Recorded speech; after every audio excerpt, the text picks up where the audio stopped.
Encroachment के लिए हमने ये समझ लीजिए अलग अलग डिपार्टमेंट्स में हम गए हैं, अलग अलग नुमाइंदों से हमने बात करी है जाके, लेकिन अभी तक सॉल्यूशन नहीं निकल पाया है, क्योंकि मैं समझता हूँ कहीं ना कहीं जाके वोट बैंक की सियासत आ जाती है।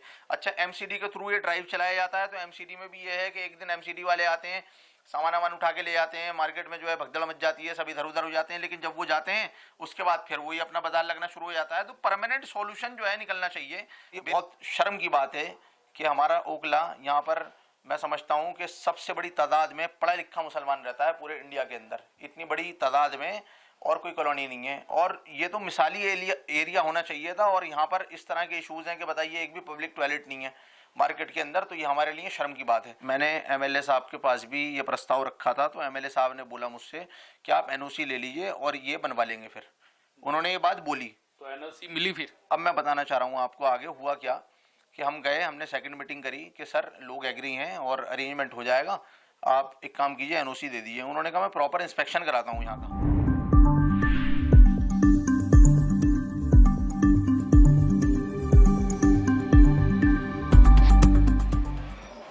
आदाब, नमस्कार, सत श्री अकाल। मैं आज मौजूद हूँ खतीब तियामी साहब के पास, जो ओखला विधानसभा मार्केट वेलफेयर एसोसिएशन के प्रेसिडेंट हैं, जिनसे कुछ मसलों पर हमें बात करनी है और जो बात करने का मतलब भी बनता है उसका। तो आइए मैं लेके चलता हूँ आपको तियामी साहब के पास। जी सर, अस्सलाम वालेकुम। जी, ये मैं आपके पास आया था कि ये कुछ मसले हैं यहाँ पर, जो जैसे ये मार्केट बटला हाउस से लेके और जाकिर नगर तक कंजेस्टेड एरिया है, और जितने भी ये ठेले यहाँ पर लगते हैं, इनका ये कोई भी जो रोड जो सुबह में अगर आप देखें तकरीबन 5 बजे करीब 6 बजे करीब तो काफ़ी चौड़े होते हैं, तो आदमी लगता है कि बहुत खुला हुआ रोड है। और अगर आप इसी को दिन में देख लीजिए तो लगते हैं कि 4 फीट की जगह बची हुई है। तो क्या हो सकता है इसमें, क्या मसले हैं इसके? देखिए, इंक्रोचमेंट मैं समझता हूँ ओखला का सबसे बड़ा मसला है, और इसके लिए हम मुसलसल कोशिश कर रहे हैं जब से ये मार्केट एसोसिएशन वजूद में आई है। और हमने जो यहाँ के काउंसलर हैं शुएब दानिश साहब, कई दफ़ा हमारी मुलाकात हुई और हमने ये इशू बताया उन्हें, लेकिन उनकी तरफ से कोई कार्रवाई नहीं हुई, क्योंकि एमसीडी उनके हाथ में है, वो जिम्मेदार हैं यहाँ के, वो ये काम करा सकते हैं। जितने भी लोगों ने अपनी दुकानें बढ़ा रखी हैं, ठिये बढ़ा रखे हैं, आगे ये ठेले हैं, एमसीडी के थ्रू इनको हटवाया जा सकता है, लेकिन उनकी तरफ से कोई कार्रवाई नहीं हुई है। लेकिन हमारी जद्दोजहद जारी है, हम बराबर इस पर काम कर रहे हैं। हमने जो यहाँ पर नोटिस किया वो 3 चीज़ें हैं एनक्रोचमेंट जो जिनकी वजह से सबसे ज़्यादा है। एक तो ठेले, दूसरे ठिये और तीसरे ई रिक्शाज। अब हमारे पास सॉल्यूशन है, हम सॉल्यूशन से बात करते हैं कि एनक्रोचमेंट तो हर कोई चिल्लाता है, लेकिन सॉल्यूशन आपके पास होना चाहिए, तभी आपकी बात में वजन आता है। तो सबसे पहले मैं आता हूँ ठियों के ऊपर। ठिये यहाँ पर दुकानदार पैसे ले रहे हैं, उनका सोर्स ऑफ इनकम है। हमने बहुत सारे लोगों से अपील करी, अवेयरनेस ड्राइव चलाया जी, लेकिन नतीजा नहीं निकला, क्योंकि वो उनका रोज़गार है, 10,000, 15,000, 12,000 रुपये वो उसके ले रहे हैं। अब हमने बात की थी कि यहाँ से ठिये जो है वो अगर आप किसी की रोज़ी रोटी पर वार करेंगे तो वो भी ठीक नहीं है, क्योंकि कोरोना के बाद हालात टूटे हुए हैं सबके, लॉकडाउन के बाद से सबके हालात टूटे हुए ही हैं। तो हमने उनसे ये बोला था सबसे कि भाई आप लोग या तो दुकानों को अपने अंदर कर लीजिए, मतलब जो ठिया आप 4 फीट का लगा रहे हैं उस ठिये को आप 2 फीट का कर लें। 2 फीट का जी, तो उससे ये है कि रोड थोड़ा सा खुल जाएगा। दूसरी चीज़, हमने ये एक प्रस्ताव रखा था कि जैसे पुरानी दिल्ली एरियाज़ में सुबह ठिये लगते हैं, फजर के बाद से लोग बैठ जाते हैं और 10-11 बजे तक बैठते हैं जब तक दुकानें नहीं खुलती हैं, और जब दुकानें खुल जाती हैं उसके बाद कोई ठिया नहीं लगता, और लास्ट में जब दुकान बंद हो जाती हैं 8, साढ़े 8, 9 बजे मार्केट क्लोज हो जाती है, उसके बाद वो लोग बैठते हैं 12, साढ़े 12 बजे तक। तो इस तरीके से दोनों का काम होता है, दुकान वालों का भी, ठिये वालों का भी। तीसरी चीज़ मैं बताना चाह रहा हूँ आपको, हमने ये बात रखी कि साहब इनको किसी और जगह पे शिफ्ट कर दिया जाए। मसलन यहाँ पर एक रोड जैसे धोबी घाट का, वहाँ पर बकरा मंडी लगती है, तो अगर इन लोगों को भी वहाँ भेज दिया जाए तो कुछ दिन की परेशानी होगी, लेकिन उसके बाद इनका कारोबार सेट हो जाएगा। आपने देखा होगा सब्जी मंडी है शाहीन बाग की 6 नंबर की, वहाँ पर पहले लोग जाया नहीं करते थे, लेकिन अब वो एक हब बन गया है सब्जी मंडी के नाम से। तो 4 नंबर से, 5 नंबर से, 6 नंबर से, 8 नंबर से, सब जगह से कस्टमर वहाँ जाते हैं। तो दूसरा तरीका ये हो गया। और तीसरा तरीका फिर ये है साहब कि पहले यहाँ पर एक मंगल बाजार लगा करता था और मार्केट क्लोज होती थी, क्योंकि बहुत सारे दुकानदारों ने हमसे ये बात भी बोली कि भाई हफ्ते में एक दिन छुट्टी होनी चाहिए, और बहुत सारे लोग एग्री हैं, बहुत सारे लोग डिसएग्री करते हैं इस चीज़ पे। तो हमने ये बात रखी थी कि भाई एक दिन की छुट्टी हो जाए और उस दिन आप बाजार लगवा लो टीओ का, तो वो भी एक तरीका है। लेकिन अब यह है कि इसका परमानेंट सॉल्यूशन अभी तक नहीं निकल पा रहा है, और परमानेंट सॉल्यूशन तभी निकलेगा जब इसमें हमारे नुमाइंदे सामने आएंगे और उन्हीं के जरिए ये काम होगा। अब वो लोग खामोश हैं और मेरी समझ में नहीं आता है कि वो क्यों खामोश हैं। भाई एमसीडी आप कौन लोग? भाई हमारे काउंसलर साहब, हमने पहले भी उनसे कई दफ़ा बात की है, मेमोरेंडम दिया है उनको, अब भी हम उनके पास गए थे, और वो हर बार हमारे ऊपर इस चीज़ को डाइवर्ट कर देते हैं कि आप मार्केट एसोसिएशन है, आप इस चीज़ को हटवाइए। भाई एमसीडी तो आपके हाथ में है, हमारे हाथ में क्या पावर है बताइए? इलाके का काउंसिलर खतीब तिहामी तो है नहीं। भाई अगर खतीब तिहामी इस इलाके का काउंसिलर होगा तो हम इस पर कार्रवाई करेंगे, हम जो है वो निज़ाम को जो है वो ठीक कर देंगे अगर हम पावर में आते हैं तो। मैं एक बात कहूँगा कि जैसे अभी आपने एक प्रस्ताव दिया, सेकंड प्रस्ताव के भाई एक मार्केट को धोबी घाट पे पहुंचा दिया जाए और वहाँ कुछ दिन की प्रॉब्लम होगी और बाद में एडजस्ट हो जाएगा सब, लेकिन वहाँ पर जगह नहीं बची है। अब मैं आपको बता दूं, वहाँ डीडीए और एनजीटी जो है वो अपना वर्क कर रहे हैं, जो वो रोड तैयार कर रहे हैं, तो वहाँ वो नहीं घुसने देंगे, एंटर करने देंगे। नंबर 2, अगर अब यहाँ आते हैं कि ये मार्केट जो कंजेस्टेड एरिया हो गया है, तो इसमें ये जो दुकानें हैं, जितनी भी मार्केट वाले हैं, यही अपने आगे ठियों को ना खड़े होने दें। ये कुल अगर 300 दुकानें यहाँ पड़ती हैं तो ये 300 दुकान वालों के लिए दिक्कत है, बाकी 3 लाख पब्लिक के लिए ये आसानी होगी। तो वो आसानी है या 300 दुकान वालों के लिए? नहीं, आपकी बात बिल्कुल सही है कि मुश्किल से 1% लोग भी नहीं है, और इनकी वजह से 99% लोग मुतासिर हैं पूरे एरिया के। तो मैं समझता हूँ, और दूसरी बात ये भी है कि दुकानों के काम बिल्कुल टूट गए हैं, दुकानों की सेल नहीं है इन ठियों की वजह से। तो ठिया जो है वो दुकानदारों के लिए भी नुकसान का सबब है, समझ रहे हैं आप। लेकिन अब सॉल्यूशन की बात करते हैं तो सॉल्यूशन नहीं निकल पाता, क्योंकि सॉल्यूशन जो है वो लोग निकालना नहीं चाहते। जो यहाँ के काउंसलर साहब हैं वो सॉल्यूशन नहीं निकालना चाहते। हमारी अभी भी मीटिंग हुई है उनसे, तो उन्होंने हमारे सामने बात रखी, भाई एनक्रोचमेंट हटाओ। हमने कहा साहब हम बिल्कुल तैयार हैं, हम हर तरीके से आपके साथ हैं, बताइए एनक्रोचमेंट कैसे हटाएं। कहने लगे यार आप बताओ कैसे करना है। मैंने कहा ऐसा है साहब, एक बार आप हाथ जोड़ लो सबके और सबसे अपील कर लो, ठीक है हम आपका साथ देंगे।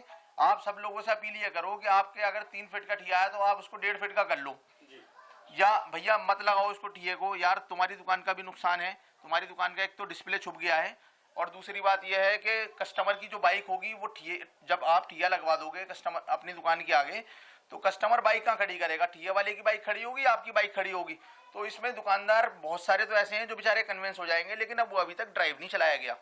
इस बात को कम से कम महीना भर हो गया है, क्योंकि मैं समझता हूँ कहीं ना कहीं वो वोट बैंक की सियासत आ जाती है, फिर ताल्लुकात की। बिल्कुल सही कह रहे हैं। जी, वोट बैंक की सियासत आ जाती है, ताल्लुकात आ जाते हैं, मरासिम आ जाते हैं उसके अंदर, तो वो काम नहीं हो पाता भाई कहीं ना कहीं। लेकिन मैं आपसे एक चीज़ और सवाल करूंगा कि जैसे मसलन अभी आप प्रेसिडेंट हैं प्रेजेंट में, तो आप मार्केट में बैठ के जितनी भी समझने वाले हैं लोगों को इकट्ठा करके ये चीज़ आप बात भी तो कर सकते हैं उनसे कि भाई ये जो है ठिये जो हैं ये अंदर को होने चाहिए। कल को अगर कोई सख्त एक्शन लेता है तो भाई मैं भी कुछ नहीं कर पाऊंगा इसके ऊपर, तो क्योंकि ये तो एक्शन लिया जाएगा। अब वही ठेले वाले जो हैं, कल को दमकल की गाड़ियां आती हैं, एम्बुलेंस किसी की निकलती है और कोई बहुत सीरियस हालत में है, तो वो तो रास्ते में ही दम तोड़ देता है। डॉक्टर बोलता है हॉस्पिटल पहुंचते में अगर आप आधा घंटा पहले आते तो शायद ये बच जाता, लेकिन वो आधा घंटा जो है वो 1 घंटा वहीं खत्म हो गया। सही बात है। देखिए मैंने अवेयरनेस ड्राइव चलाया, पहले भी चलाया, अब भी चला रहा हूँ, और मैं हर आदमी से पर्सनली जाकर ये बात करता हूँ कि भैया आपने जो ठिया लगवा रखा है इसको कम कर लो, इसको ख़त्म कर दो। अब मैं आपको मिसाल देता हूँ कि यहाँ पर देखिए बहुत 2 तरीके के लोग हैं। एक तो वो लोग हैं जिनके पास बेचारों की कुछ है ही नहीं, समझ रहे हैं, जो कोरोना के बाद बिल्कुल ही टूट गए हैं, और एक वो लोग हैं जिन्होंने अपने जिनकी दुकान माशाल्लाह से बहुत बड़ी है और इनका कारोबार सही चल रहा है, लेकिन उन्होंने लालच के चक्कर में ठिया लगवा रखा है। अब उसमें एक मिसाल देता हूँ, फिर भी ठिये बाहर है एकदम। जी, 2-3 फीट। बहुत से दुकानदार ऐसे हैं जिनका कारोबार चल रहा है सही, जिनकी दुकानें बहुत बड़ी हैं माशाल्लाह से, लेकिन उसके बाद उन्होंने ठिया लगा रखा है लालच के चक्कर में। हम बराबर उन लोगों से अपील कर रहे हैं, बहुत सारे लोगों ने हमारी बात मानी भी। मेरी खुद पर्सनल 4 दुकानें यहाँ पर हैं, लेकिन मैंने आज तक ठिया नहीं लगवाया अपनी दुकान के। एक भी दुकान के बाहर मेरे पास रोजाना लोग आते हैं। अगर मैं अपनी दुकानों के आगे ठिया लगवाऊं तो सर मेरी 50,000 रुपये की इनकम होगी उन ठियों से। लेकिन मैंने अपनी ज़िंदगी में उसूल बना रखा है, हमारी मार्केट एसोसिएशन के जितने भी एक्टिव मेंबर हैं, जो कोर कमेटी में लोग हैं, उन लोगों ने मतलब जो पहले लगाया करते थे 1-2 लोग, उन लोगों ने एसोसिएशन में आने के बाद ये तहिया कर लिया, उन्होंने भी ये कर लिया कि भाई ठिया नहीं लगाने। जी, तहिया कर लिया उन्होंने कि हम ठिया नहीं लगाएंगे अपना, हम दुकान से अल्लाह पे भरोसा करके हम दुकान में बैठेंगे, अपनी जो भी जो है हमारी सेल होगी वो दुकान से ही होगी। और बहुत सारे लोगों ने ठिया लगाना छोड़ दिया, लेकिन बहुत से लोग ऐसे हैं कि जो बाज नहीं आ रहे। अच्छा, कोई लास्ट ऑप्शन अगर जैसे ये मार्केट वहाँ कब्रिस्तान से लेके और यहाँ तक है, ये रोड बहुत चौड़ा है लेकिन रह जाता है वो 4 फीट का, ये एक ई रिक्शे के पीछे ही लाइन लगी रहती है सबकी, तो क्या सलूशन है? अगर लास्ट सलूशन देखा जाए तो क्या सलूशन हो सकता है कि अगर नेता नहीं सुन रहे कोई सा भी, तो क्या सलूशन रह सकता है कि भाई ये जो हटे और बाकी सब लोगों को दिक्कतें से मुक्ति पा जाए? देखिए, मैंने आपसे 3 चीज़ें बोली थी स्टार्टिंग में, अभी ये ठियों पे पहुंचा हूँ और ठेले और ई रिक्शा भी रह गए हैं इसके अंदर। तो ठेलों पे मुख्तसर बताना चाहता हूँ आपको। ठेले मूविंग हैं, यहाँ पर ठेलों ने परमानेंट जगह घेर रखी है और दुकानदार अपने आगे ठेला अगर खड़ा हो जाता है तो उसको हटवाते भी नहीं है और पैसे भी लेते हैं बहुत सारे दुकानदार। तो ठेलों के अंदर तो ये होना चाहिए कि ये मूविंग है तो चल फिर के बेचें अपना सामान, और मेन रोड पे अलाउड ही ना हो इनको किसी भी तरह से। और तीसरा, ई रिक्शा पे आते हैं हम। ई रिक्शा को आप जोन में बांट दीजिए। एक जोन आपका जाकिर नगर ढलान से ऊपर ऊपर चले, महारानी बाग, जुलाना जो भी है, क्योंकि इसके रूट अलॉट होते हैं क्या नाम है आपके ट्रैफिक पुलिस की तरफ से। दूसरा, कब्रिस्तान से ऊपर ऊपर चलें, जामिया जाएं, शाहीन बाग, ओखला विहार का रूट हो गया एक। और मार्केट में लिमिटेड ई रिक्शाओं, और बल्कि मार्केट्स जो होती हैं उसमें ई रिक्शा चलते भी नहीं है, उसमें पैडल वाले रिक्शा चलते हैं, आपने देखा होगा।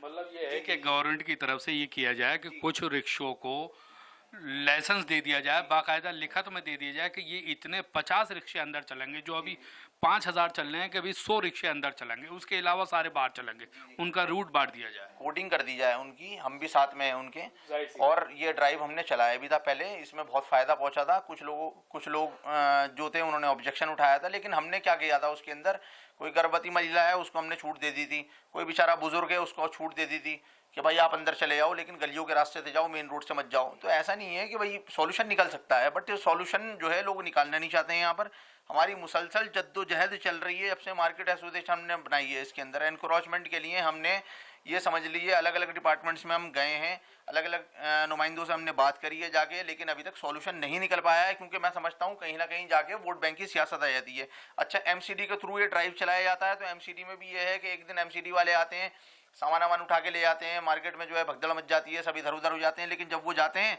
उसके बाद फिर वही अपना बाजार लगना शुरू हो जाता है। तो परमानेंट सॉल्यूशन जो है निकलना चाहिए। मेरी आप तमाम लोगों से अपील है, ओखला के तमाम मतलब जो है यहाँ पर रेजिडेंशियल और कमर्शियल जो भी काम कर रहे हैं लोग अपना, उन तमाम लोगों से मेरी अपील है कि भाई इस मुहिम में आप साथ में आएँ और अपना जो भी आपकी आइडियाज़ हैं या कोई मशवरा है आपका कारगर, तो अपना दें हमें। अपने सारे मशवरे, जो लोग इस वीडियो को देखें वो अपने सारे मशवरे इसमें दे सकते हैं कि किस तरीके से ये हटाना है और कौन हटाएगा और कैसे हटेगा। क्योंकि अगर ये 500 दुकानें हैं तो 5 लाख आदमियों को फायदा भी होगा। 5 लाख आदमियों को क्या फायदा होगा कि दमकल की गाड़ी है, कहीं आग लगती है, किसी दुकान में आग लगती है और दिन में लगती है, रात में तो बिल्कुल रास्ता साफ है, काम करते में ये कांड होते हैं, तो वो दमकल की गाड़ियां वहां नहीं घुस पाती। अभी बात करेंगे हम। और अभी जैसे ये टॉयलेट के मसले हैं, टॉयलेट का मसला चल रहा था अभी, तो टॉयलेट लोग जाते हैं, कम से कम 90% लोग मस्जिद में जाते हैं और उसमें से नमाज पढ़ने नहीं जाते, सिर्फ इस्तंजा करने जाते हैं। तो वो इसके लिए क्या प्रोग्राम है आपका, क्या प्लानिंग चल रही है? देखिए, ये भी बहुत बड़ा इशू है। हमारी जो ख़वातीन हैं, हमारी माँ बहनें, वो इतनी परेशान हैं, और ख़ास तौर से यहाँ के दुकानदार, राहगीर, कि वो लोग तो मस्जिदों में चले जाते हैं, लेकिन हमारी माँ बहनें जो हैं वो मस्जिदों में जाने से भी कासिर हैं। वो हम अपने घरों में लेके जाते हैं दुकानदारों ने। मेरी लेडीज़ गारमेंट्स की दुकान है, मेरे पास जो मेरी माँ बहनें आती हैं वो मैं उनको घर में लेके जाता हूँ। तो ये बहुत शर्म की बात है कि हमारा ओखला यहाँ पर, मैं समझता हूँ कि सबसे बड़ी तादाद में पढ़ा लिखा मुसलमान रहता है पूरे इंडिया के अंदर। इतनी बड़ी तादाद में और कोई कॉलोनी नहीं है। और ये तो मिसाली एरिया होना चाहिए था, और यहाँ पर इस तरह के इश्यूज़ हैं कि बताइए एक भी पब्लिक टॉयलेट नहीं है मार्केट के अंदर, तो ये हमारे लिए शर्म की बात है। अच्छा, इस पे पहले हमने काउंसलर साहब से बात की थी 2 साल पहले, और हमने उनको मेमोरेंडम दिया था लिखित में कि आप पब्लिक टॉयलेट बनाइए यहाँ पर, लेकिन वो इग्नोर कर दिया गया। उसके बाद हमने कई दफ़ा बात करने की कोशिश की, लेकिन वहाँ से कोई मतलब राब्ता नहीं हुआ इस चीज़ पे, कोई हमें जो है वो मतलब वो नहीं मिला। तो हम गए डिप्टी कमिश्नर के पास। फिर जब वहाँ गए हम, तो हमने वहाँ जाके बात रखी, तो उन्होंने कहा भाई ऐसा है, हमने 2 जगह का प्रस्ताव रखा था जो एमसीडी के अंडर में आती हैं। एक तो कूड़ेदान का छोटा वाला पोर्शन, और उस पर हमने ये भी बोला था जो एमसीडी प्राइमरी स्कूल है बटला हाउस का, उसमें आप स्टार्टिंग में जहाँ लाला की दुकान है ट्रांसफार्मर के बराबर में, आपने देखा होगा मसरूर भाई, वहाँ आप 15 बाई 15 या 20 बाई 20 की जगह ले लीजिए आप, ठीक है साहब, वहाँ पर आप पब्लिक टॉयलेट बनवा दीजिए। और दूसरा जाकिर नगर ढलान पे बना हुआ है, लेकिन वो मेंटेन नहीं है, यूरिनल से लगे हुए हैं, यहाँ पर खड़े होकर पेशाब कोई नहीं करता है, यहाँ संजा करते हैं लोग। तो हमने कहा था भाई वो जगह का हमने सर्वे किया था, तो उसमें 5-6 टॉयलेट्स बन जाएंगे अगर आप जाके देखेंगे वहाँ। तो मैंने कहा भाई 2 लेडीज़ के लिए खोल दीजिए आप, और 3-4 जो भी बनेंगे वो जेंट्स के नहीं है। तो उन्होंने फर्स्ट मीटिंग में हमसे ये बात बोली। अच्छा, एक चीज़ और बोली थी हमने उनसे कि भाई अगर ये कूड़ा कत्ता जो बस्ती के बीच में है, अगर ये कहीं और शिफ्ट हो जाए और यहाँ पर पूरा पब्लिक टॉयलेट बन जाए तो आसानी हो जाएगी। उन्होंने कहा भाई ये थोड़ा लेंदी प्रोसेस है जी, आप पब्लिक टॉयलेट की बात कीजिए, पब्लिक टॉयलेट के लिए आपको छोटा वाला पोर्शन अलॉट कर देंगे, उसकी एनओसी दे देंगे। आप मार्केट एसोसिएशन है, आप अपने फंड से बनवा लीजिएगा, क्योंकि एमसीडी में भी पैसा नहीं है इस टाइम जी। और एमसीडी अगर बनवाएगी तो 3 गुना खर्चा आएगा, आप अपने फंड से 4-5 लाख रुपए में बनवा सकते हैं। ये एमसीडी कमिश्नर ने बोला मुझसे, अविनाश कुमार जी ने, एसडीएमसी डिप्टी कमिश्नर ने। तो हमने कहा सर हम मशवरा करेंगे अपने दुकानदारों से, राहगीरों से, यहाँ जो भी जिम्मेदार लोग हैं उनसे सबसे मशवरा करके उसके बाद बताएंगे। हमने यहाँ पर एक मीटिंग करी, बात रखी लोगों के सामने, तो लोगों ने कहा कि भाई ठीक है 4-5 लाख रुपए अरेंज हो जाएंगे, कलेक्शन हो जाएगा इतना पब्लिक टॉयलेट की, आप एनओसी ले लीजिए। यहीं आपको बीच में रोक के एक बात कहूँगा, एमसीडी के पास पैसा नहीं है जी, ठीक है, कौन जगह मिल गई आपको जी, अलॉटमेंट हो जाती है, हाँ, तो इतना तो इलाके के एमएलए जो हैं वो भी पैसा दे सकते हैं, कोई बड़ी बात नहीं है, फंड में से आराम से निकाल के और दे सकते हैं। तो पब्लिक को जो दुकान वेलफेयर सोसाइटी के जो जितने भी लोग हैं उनको देने की भी, इकट्ठा करने की भी जरूरत नहीं पड़ेगी। ये तो इतना तो मामूली सी रकम होती है। मैं बताना चाह रहा हूँ आपको, मैंने एमएलए साहब के पास भी ये प्रस्ताव रखा था, तो एमएलए साहब ने बोला मुझसे कि आप एनओसी ले लीजिए और ये बनवा लेंगे। फिर उन्होंने ये बात बोली तो एनओसी मिली। फिर अब मैं बताना चाह रहा हूँ आपको आगे हुआ क्या, कि हम गए, हमने सेकंड मीटिंग करी कि सर लोग एग्री हैं और अरेंजमेंट हो जाएगा, आप एक काम कीजिए एनओसी दे दीजिए। उन्होंने कहा मैं प्रॉपर इंस्पेक्शन कराता हूँ यहाँ का। कहा ठीक है साहब, कहने लगे मैं आपको कॉल कर दूंगा। खैर उनकी कॉल आई मेरे पास, वो यहाँ पर आए हुए थे, उन्होंने इंस्पेक्शन करने के लिए। तो जो हमारे काउंसलर साहब हैं उन्होंने अपने लोग खड़े कर दिए, और खड़े करने के बाद वो वहाँ के जो लोकल्स हैं उनको वर्गलाने लगे कि भाई ये टॉयलेट बनवाना चाह रहे हैं, यहाँ पर बदबू आएगी, ये होगा वो होगा, दुनिया भर की बात। वहाँ के लोकल्स इकट्ठे हो गए, मैंने उनको कन्विंस करा, मैंने कहा साहब आप 50 गज के फ्लैट में रह रहे हो, वहाँ पर कमरे के अंदर टॉयलेट होता है, वहाँ तो स्मेल आती नहीं है, और ये कूड़े खत्ते से आपको स्मेल नहीं आ रही है, ठीक है, लेकिन पब्लिक टॉयलेट से स्मेल आएगी। मैंने कहा हम वो पब्लिक टॉयलेट नहीं बनाना चाह रहे कि यहाँ पर यूरिनल से लगा दें और बदबू आए, लोग खड़े होकर पेशाब करें, वो चीज़ नहीं है, सुलभ शौचालय बनेगा यहाँ पर। तो वो लोग खैर कन्विंस हुए उस पर, और उसके बाद फिर वो हमने जाके बात करी, थर्ड मीटिंग हुई हमारी। हमने कहा सर आप जो है इसकी एनओसी हमें दे दीजिए, उसके लेटर वगैरह भी मौजूद है मेरे पास जी। 1 मिनट में देखता हूँ उसके लेटर्स तो खैर इधर उधर हो गए इस टाइम पे, लेकिन ये पेपर की कटिंग है, मैं दिखाना चाहता हूँ आपको, इसमें सारी रिपोर्ट है।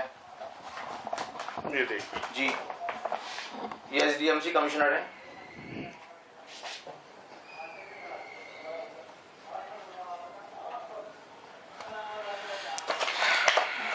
तो क्या रहा? हुआ ये कि फिर हम गए, थर्ड मीटिंग हमने करी, हमने लेटर में वही सब्जेक्ट लिखा अपना कि भाई आप हमें एनओसी दे दीजिए इसकी। तो वहाँ पर उनका जवाब ये था कि आपके जो काउंसलर हैं वो बनवाएंगे अपने फंड से, वो ये बात कह रहे हैं। अच्छा जी, तो हमने कहा इससे अच्छी कोई बात नहीं है कि अगर काउंसलर साहब बनवा रहे हैं। देखिए वहाँ पर तो वो खड़े हो गए ना बनवाने के लिए, वहाँ पर तो वर्गलाने लगे लोगों को, लेकिन उसके बाद पता नहीं क्या हुआ उनका, उनको लगा कि शायद यार मेरा ग्राफ नीचे हो जाएगा, तो वो वहाँ पर आ गए सामने कि भाई मैं बनवाऊंगा। हमने कहा इससे अच्छी कोई बात नहीं है, कोई भी बनवाए, हमारा तो काम होना चाहिए साहब, समझ रहे हैं? मैं आपसे एक बात कहूँगा जी जी जी, भाई ये टॉयलेट का काम जैसे रुका हुआ है, जी 2 जगह अगर टॉयलेट बन जाए तो बहुत अच्छा रहेगा, लोगों के लिए आराम हो जाएगा, लेडीज डिपार्टमेंट भी और उसमें वो भी हो जाए, जेंट्स का भी। अब अगर काउंसलर नहीं बना पा रहे तो एमएलए साहब इस काम में अपनी वाहवाही लूट सकते, वो कैसा रहेगा? अब मैं बताना चाह रहा हूँ आपको। तो यहाँ पर अब ये बात हुई, फिर हम काउंसलर साहब से जाके मिले, हमने बात रखी वहाँ पर, तो उन्होंने कहा भाई मैं 3 महीने में बनवा दूंगा। अब 3 महीने से 1 सवा महीना गुजर चुका है अभी, और फॉलोअप लेंगे हम उनसे जाके, अब पता करेंगे। अभी तक तो कोई कार्रवाई वहाँ पर मैंने देखी नहीं है कोई इस तरह का। इवन ये है कि वो राजनीति वाली बातें हैं दोनों तरफ से, और वो कहीं खो गया मामले।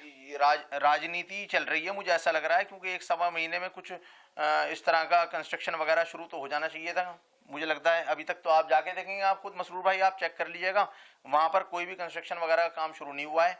जी हकीकत है, जैसे मैं आपको बता दूं कि ये लाल स्कूल कहलाता, लाल रंग का था ये बटला हाउस के अंदर। ये अगर आपको भी याद हो, और मेरे ख्याल में जितने भी लोग हैं सबको याद है कि ये शीला दीक्षित कांग्रेस के टाइम में पास हुआ था, लेकिन बन कब रहा है? आज तक कंप्लीट नहीं है, सही बात है, अनकंप्लीट है अभी तक। काम बड़ी तेजी से दिखाया जाता है, लेकिन काम वहीं के वहीं है। फंड की कमी नहीं, किसी चीज की कमी नहीं, तो बच्चे कहाँ जा रहे हैं? यहाँ पहलवान चौक से और एनएफसी जा रहे हैं, पैदल जा रहे हैं, कोई रोड एक्सीडेंट भी हो सकता है, साइकिलों से जा रहे हैं, वो छोटे से बच्चे बड़े बच्चे ये सब जा रहे हैं। तो ये काम बहुत जल्दी होना चाहिए था, लेकिन नहीं हो पाता। वही है कि राजनीति बातें होती हैं, वो गर्मा जाती हैं और फिर उसके बाद वो खो जाती हैं। सही बात है, बिल्कुल। तो अभी क्या मुद्दा है कि ये भाई ना काउंसलर देख रहे इस चीज़ को, टॉयलेट का मुद्दा है, रोड कंजेस्टेड है, ये सारे ठिये लग रहे हैं, ना काउंसलर देख रहे हैं ना एमएलए देख रहे, फिर कौन देखेगा? ये तीसरा कहाँ से निकल कर आता है इसका मसला?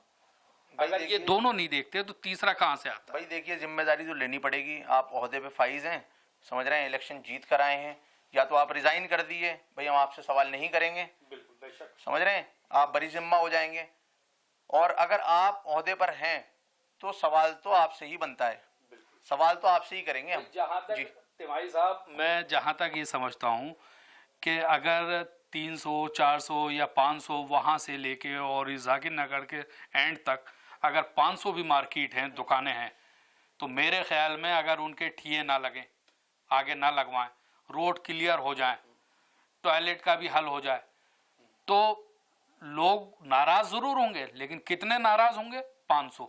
अगर 500 दुकान है तो 500 ही नाराज होंगे, लेकिन 5 लाख आदमी जो है वो आपके साथ खड़ा हुआ होगा, वाहवाही करता हुआ होगा आपकी। कभी ये फायर ब्रिगेड की गाड़ियां आ गई, एम्बुलेंस निकल गई, कितने आराम से निकलेंगी सब, तो वो पब्लिक आपको दुआएं देंगी, चाहे वो काउंसलर हो चाहे वो एमएलए हो। अगर ये इस काम में हाथ डालता है कोई सा भी, तो ये काम तो करना पड़ेगा। अब ना चाह के अगर वो कोई ये सोचे कि भाई मेरे वोट कट जाएंगे, लोग मुझसे अगेंस्ट, वो 500 होंगे, 5 लाख नहीं होंगे। एमएलए को भी यही सोचना है, वो 500 आदमी होंगे, 5 लाख आदमी नहीं होंगे। और खतीब तिहामी साहब से मैं एक सवाल और करूंगा कि जैसे अभी नई मार्केटें बन रही हैं, उनमें भी टॉयलेट बाथरूम होने चाहिए।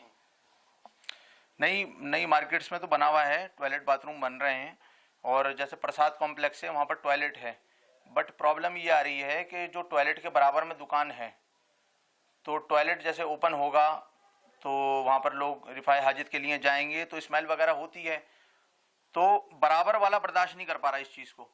और मैंने बात करी थी, जो बराबर वाले दुकानदार हैं जिनकी टच है दुकान टॉयलेट से, उन लोगों ने ऑब्जेक्शन उठाया और उसमें ताला पड़ गया। तो ये भी हो रहा है। तो यहाँ पर जो नए कॉम्प्लेक्स बन रहे हैं, मैंने देखा है कि ये आपका कौन सा प्लाजा है, ये नफीस रोड पे सल्तनत प्लाजा, इसमें भी मैंने देखे हैं। तो आप मार्केट में बैठे हैं, आपकी अपनी दुकान है, और वहाँ अगर आप टॉयलेट बाथरूम में जाते हैं तो वहाँ सारे गुटके पान ये सब गंदगी मची हुई, तो जाहिर सी बात है स्मेल तो आनी है, तो उसकी साफ सफाई करने बाहर से तो आएगा नहीं, वही जो मार्केट वाले वही रखेंगे उसकी साफ सफाई। सही बात है, हाँ, मेंटेनेंस वही कराएंगे उसका। उसकी चाबियां आपने अपने पास रखी है, आपकी दुकान पे कोई कस्टमर आया है और उसे टॉयलेट जाना है, इस्तंजा करना है, तो आप कहिए ठीक है, अपने बंदे के साथ भेजिए चाबी लेके। अब अगर उसे ओपन रखेंगे तो जाहिर सी बात है गंदा होगा। मसरूर भाई, मैं ये कहना चाहता हूँ, फिर भी देखिए आपने यहाँ पर कितनी मार्केट्स देखी होंगी होलसेल रिटेल, वहाँ पर कॉम्प्लेक्स में तो होता ही है, लेकिन मेन कॉम्प्लेक्स का टॉयलेट नहीं है, वो काउंट नहीं होगा। आपको मार्केट में टॉयलेट बनवाना है। मार्केट में तो बननी चाहिए। जो मार्केट ये में ठेले बनना वाले, चाहिए। ठेले, हमारी मार्केट में एक भी जो पब्लिक ये टॉयलेट छोटी नहीं है। दुकान वाले जो जाते हैं, जी। इनके लिए टॉयलेट होना चाहिए और ये होना जरूरी है। आम आदमी के लिए भी होना जरूरी है। भाई कोई बस से उतरा, उसे जाना है कहीं, तो सीधा घर तो पहुंच नहीं जा रहा, टाइम लग रहा है, तो वो यहाँ से फारिग होके गया घर। सही बात है, बिल्कुल। ये होना चाहिए। तो ये तो मतलब इलाके का जो नुमाइंदा है उसको सोचना चाहिए और ये काम करना चाहिए। भाई आपने वोट भी तो इसी बात पे लिए हैं। आपने अपने वादों में ये बात बोली थी कि मैं पब्लिक टॉयलेट बनाऊंगा, मैं इस इलाके से इंक्रोचमेंट खत्म कराऊंगा। अब आपको 4 साल पूरे हो चुके हैं, 4 से भी ज़्यादा हो चुके हैं, बल्कि 4 नहीं, मैं कहूँगा 14 साल हो चुके हैं आपको। 14 साल में आपने अभी तक पब्लिक टॉयलेट नहीं बनवाया, इलाके में इंक्रोचमेंट खत्म नहीं करवाया आपने। देखिए त्यामी साहब, ये राजनीति बातें आ जाती हैं। अगर ये देखें तो सामने वो बंदा भी होना चाहिए जो इस बात का जवाब दे। जी, ठीक है ना।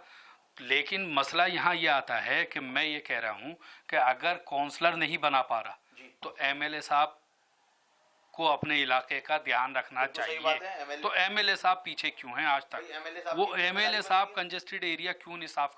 भाई काउंसलर से तो ज्यादा पावर है एमएलए की। जी बिल्कुल, कई गुना ज्यादा पावर है, लेकिन वो अपनी पावर का इस्तेमाल क्यों नहीं कर रहे?